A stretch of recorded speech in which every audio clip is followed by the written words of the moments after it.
Các bạn đừng đang nghe nha.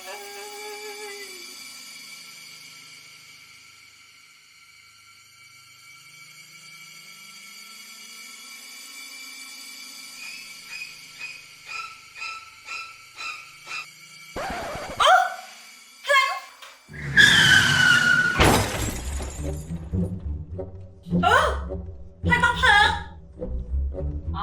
Làm ấy con đạp em vào tận này. ជាដំបូងចូលទៅកាន់វឌ្ឍនៈ Bank App បន្ទាប់មកធ្វើការចុច scan barcode ឬវាយលេខកូដសម្គាល់អតិថិជនរបស់អគ្គិសនីកម្ពុជាហើយចុចយកអគ្គិសនីកម្ពុជាជ្រើសរើសខេត្តក្រុងដែលអ្នកកំពុងរស់នៅបន្ទាប់មកចុចបន្តបំពេញទឹកប្រាក់ដែលត្រូវបង់ហើយចុចពិនិត្យធ្វើការផ្ទៀងផ្ទាត់ហើយចុចបង់ប្រាក់ជាការស្រេច សូមរៀបបងទៅតែ